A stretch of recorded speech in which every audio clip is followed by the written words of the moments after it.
My name is Don Ferguson, and I am the lead developer for the enhanced reporting feature of the Hostfully property management platform. The purpose of enhanced reporting is to extract useful information from the property management platform. We provide a set of standard reports out of the box. You can think of these as report templates for things like financial data, logistics information, transactional information, etc. But one of the things that's new in this enhanced reporting system is the ability to customize reports to extract exactly the information you need. You can add fields from a field catalog. You can rearrange the order of the fields.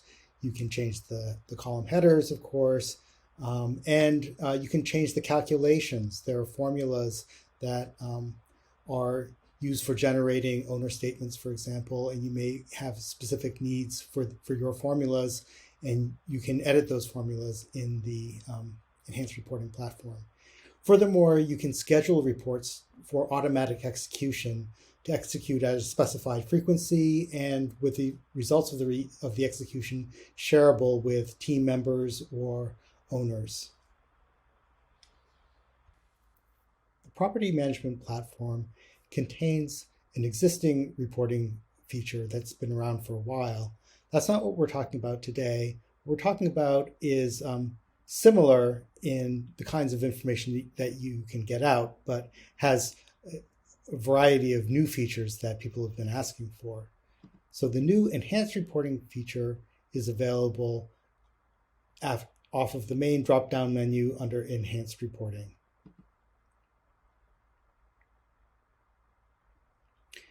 What you'll see across the top are that the reports are divided into multiple categories. The first tab are the financial reports. The second is fee reports. These are fees that are associated with the transactions. There are sort of low-level transaction reports for every transaction in the system. And logistics reports, these are for people checking in and out of your properties if you need to provide your staff information about how to prepare the property, for arrivals and kind of clean up afterwards. And then, of course, there are owner reports. These are the financial information that you will provide owners at the end of the month.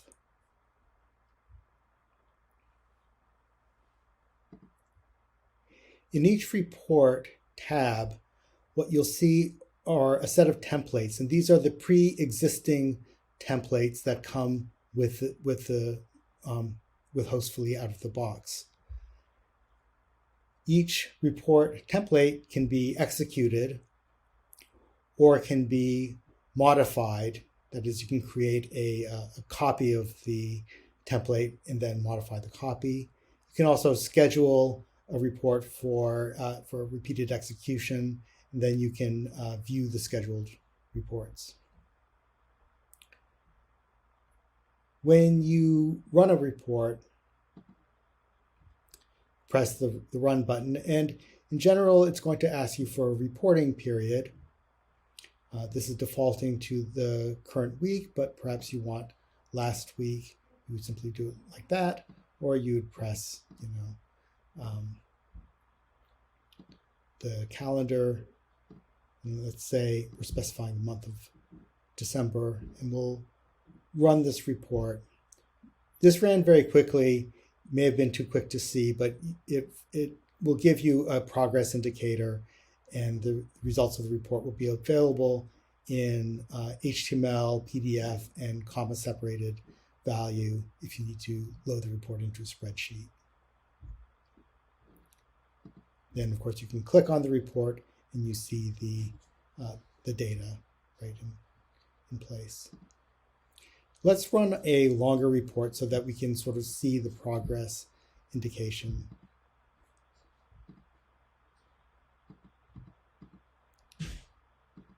So hopefully this will have enough data that it will take a little longer. See that the processing still runs very quickly, but you were able to see that you'll get some indication. So if it was a very, very large report, it might take some number of minutes. It's good to be able to understand how long it's going to take, so you know whether you should, wait around for it to execute, or, go out and get a cup of coffee. The recent reports will show you basically the reports for the last week for this tab for financial reports. So if we go to a different report area, say logistics reports, you see you don't have any recent logistics reports. So this is only showing you the recent financial reports. And any of these reports can be deleted. If you run a report, you no longer need it, you can delete it. And as I mentioned, you have multiple report formats, so you can also see it in PDF, which is useful if you want to share the report.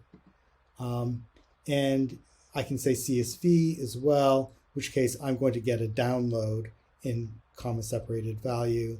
I can open that up, and it will show me a spreadsheet view of the report as well.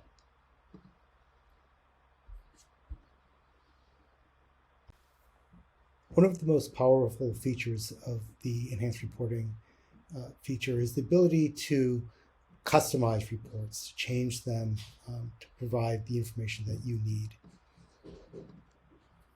For this, let's look at the logistics report. First, we'll look at an unmodified one, and then we'll see some changes that we can make. So let's run a report, and let's say we'll do, say, the next couple weeks.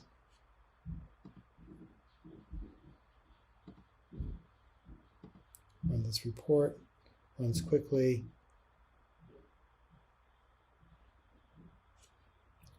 And there's not a lot of data in this demo account, but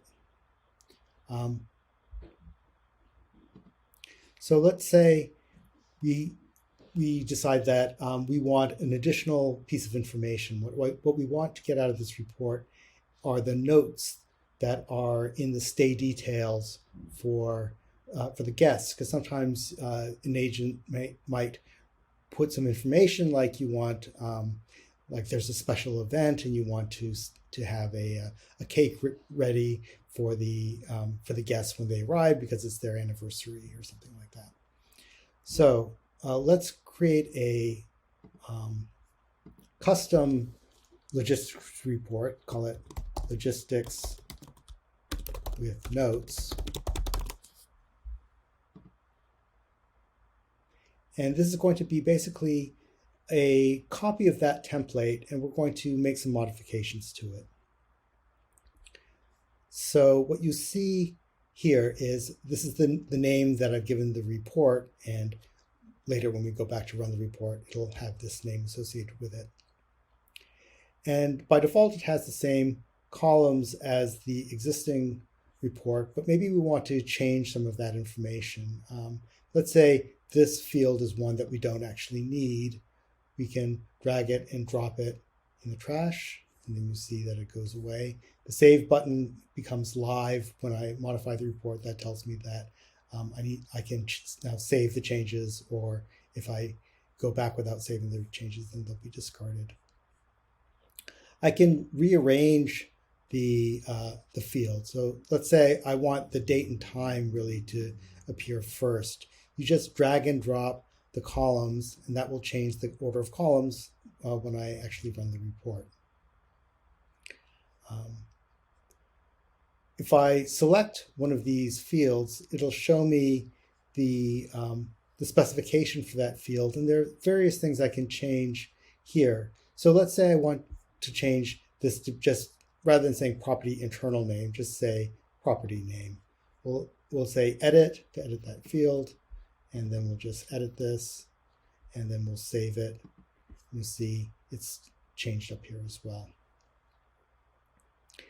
Now, there are a lot of fields that are available for the report that are not included. If I look down here, you'll see these are all the fields that are available for inclusion in the report. Each of these areas expands, and so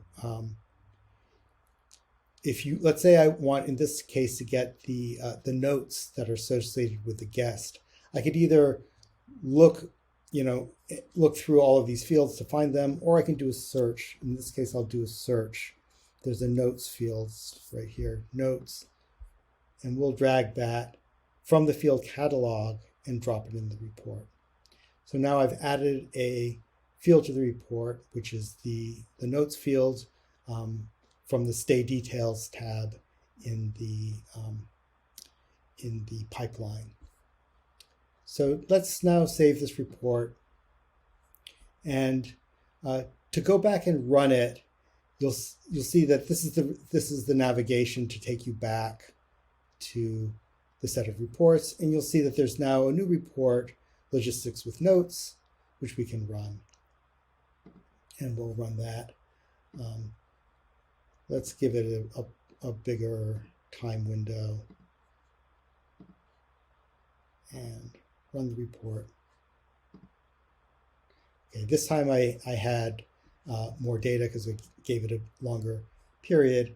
And you'll see that there's both check-in and check-out. You'll notice that the dates and times are now in the first column because we moved those by dragging and dropping. And you'll see that there are notes associated with one of these guests. It appears twice because the record appears twice, both check-in and check-out. So that's basically how you add a field to report. That's a fairly simple case where you're just adding something from the field catalog and dropping it into the report.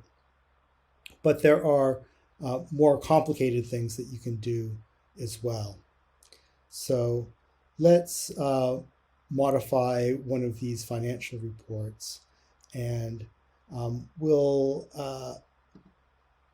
add a channel commission field, which we can then use in reports.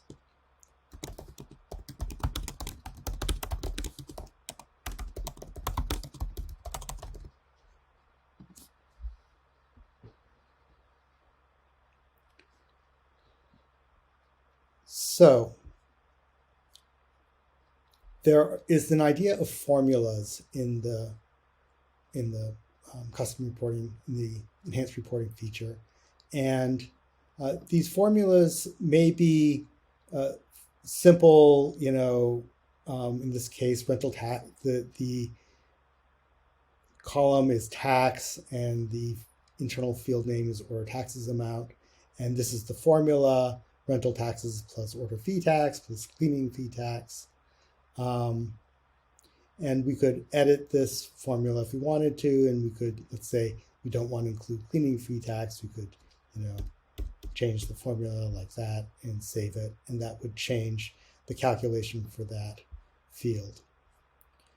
So that's changing an existing field. Now let's say that we really didn't want to do that. We could restore it, and you'll see that it comes back. So you can always set it back to what it previously was for a field that's in the field catalog. But you can also create a new formula if you want. And in this case, let's do that. Now there's two kinds of formulas: a simple formula, like what you just saw, or you can have what's called a conditional formula. And that's more like an if-then-else statement, or rather a set of if-then-else statements. And that's what we want in this case. What we're going to do is we're going to create a column called channel commission, and it's going to encode the different commission structures for the different channels. And so we'll do that by creating a new conditional formula, and we'll call this is the channel heading, channel commission. We'll get into sort priority later.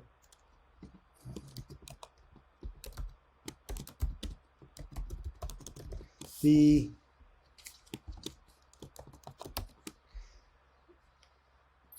fields the fields need to be uppercase using a underscore to separate words. I mean, you don't need to separate the words if you don't want, but So this is a custom field name, and we can have a set of conditions associated with this. So in this case, what we want this field to do is return the commission rate depending on what channel you selected. And there's a variety of commissions that you can select from, but in this case, the channels are what we're interested in. So we're saying the Hostfully channel, we're going to return 0.01, and we'll add a condition. If it's Airbnb, 0.15, say. Add a commission, let's say booking.com.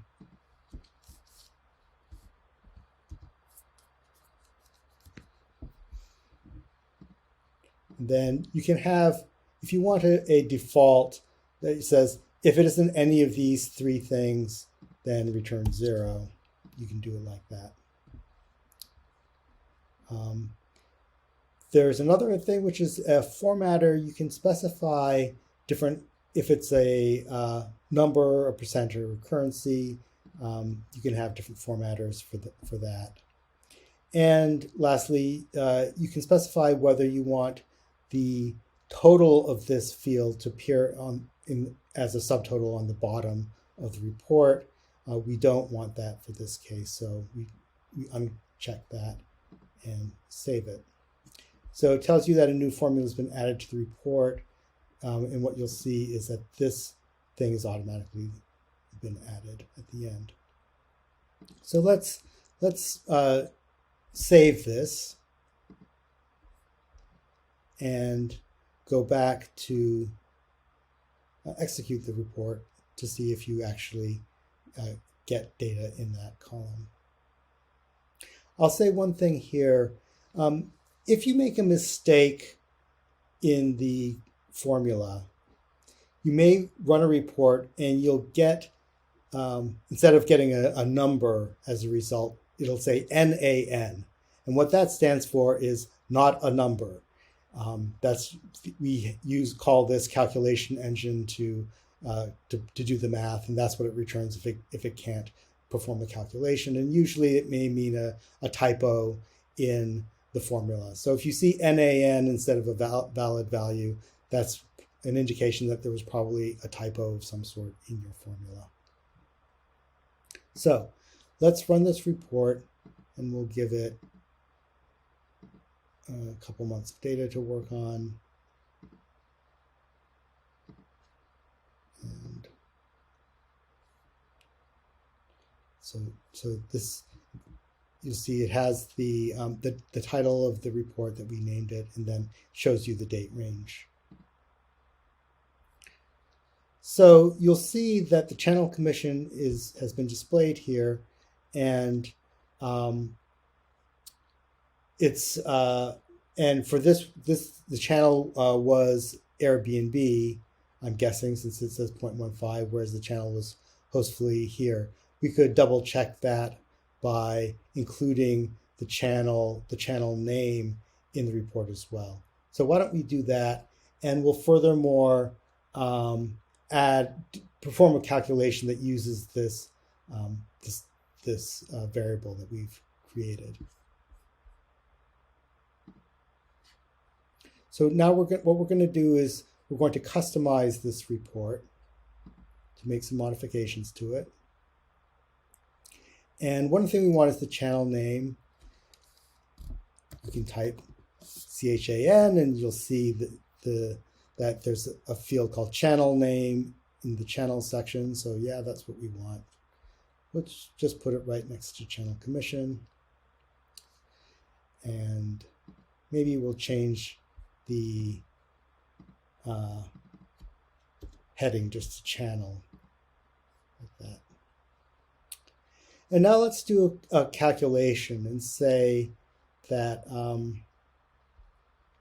so this is the channel commission, this is the channel, let's call this channel rate.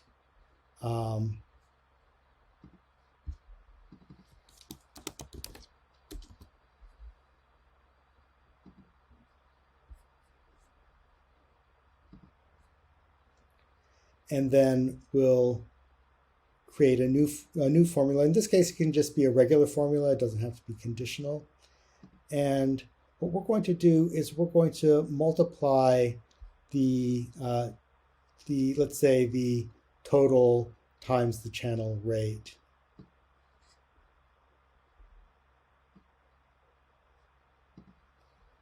Or actually, maybe we don't want that. Let's just do the rent, because fees might not apply. And what I'm doing is I'm dragging and dropping. I can drag and drop either from the catalog here or from the report. One thing I should point out is I've included the channel rate up as a column in the report, but I don't actually have to. And I'll show you that in a moment. And let's see, this is, in this case, let's call this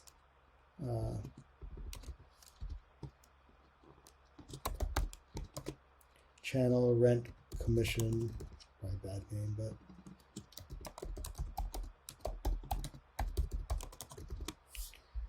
we will have a total for that, and this will be formatted as currency because we want to show, you know, the dollars or euros or whatever the appropriate currency is. And so now let's save this, and we'll go back and run this report again.